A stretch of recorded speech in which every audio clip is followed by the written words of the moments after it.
19 foot का, इतनी बड़ी प्रतिमा पूरे वर्ल्ड में कहीं नहीं है। और मल्लिनाथ भगवान इसलिए रखे, आपको पहले ही बताया कि मेरी दीक्षा हुई थी, उस दिन उनका निर्माण महोत्सव था।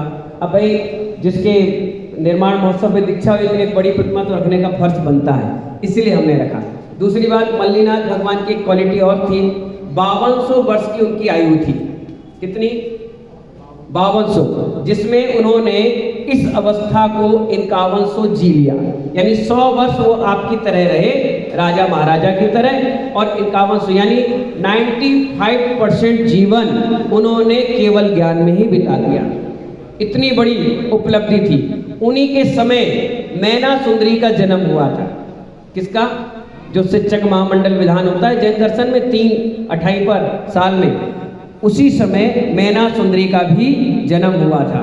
इसीलिए मल्लिनाथ भगवान हालांकि 19वें नंबर के हैं, इसीलिए 19.25 फुट की उनकी प्रतिमा वहां पर विराजमान हो रही है। बाल ब्रह्मचारी थे, हम भी बाल ब्रह्मचारी हैं। 5 बाल यति हमारे यहाँ तीर्थंकर हुए, वासुपूज, मल्लिनाथ, नेमिनाथ, पार्श्वनाथ और महावीर स्वामी।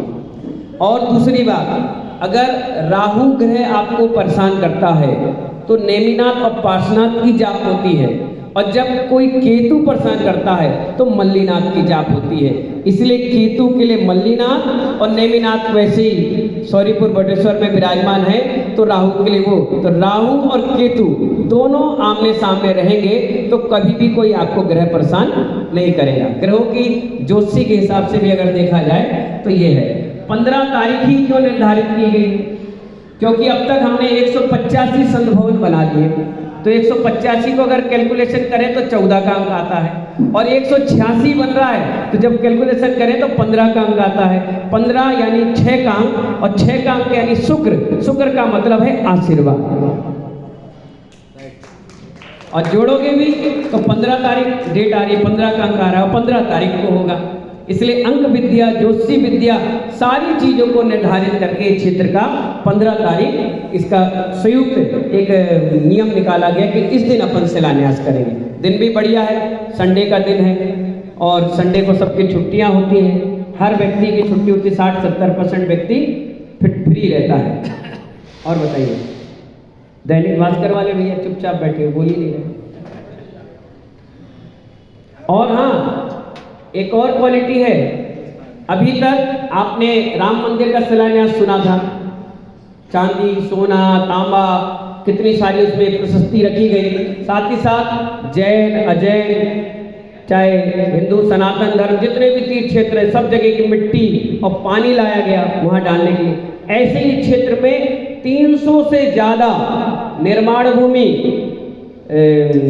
सिद्ध भूमि, अतिशयकारी भूमि, बड़े बड़े जो साधु हुए हैं उनकी जन्मभूमि, उनकी निर्माण स्थली जहाँ उन्होंने समाधि संलेखना ली, ऐसे सारी जगह से ये मिट्टियाँ आएंगी कलशों में भर भर के। वो सारे कलश, 501 कलश उस वेदी में लगाए जाएंगे, जिस पर इतना विशाल मंदिर तैयार होगा। 108 खंबे ऐसे होंगे, हर खंबे के नीचे एक शिला रखी जाएगी, एक कलश रखा जाएगा, सोना, चांदी, तांबा, नवरत्न, और साथ ही साथ पंच धातु, और वहां पर पारा इसलिए रखा जाता है कि नेगेटिव ऊर्जा नहीं आती, तब जाकर वो बनेगा। जब आप कभी बन जाएगा, जब वहां बैठोगे तो आपका भी मन जाप करने का, आपका भी मन पढ़ने का, आपका भी मन वहां पर ध्यान करने का लगेगा। पॉजिटिव एनर्जी जाने के बाद ही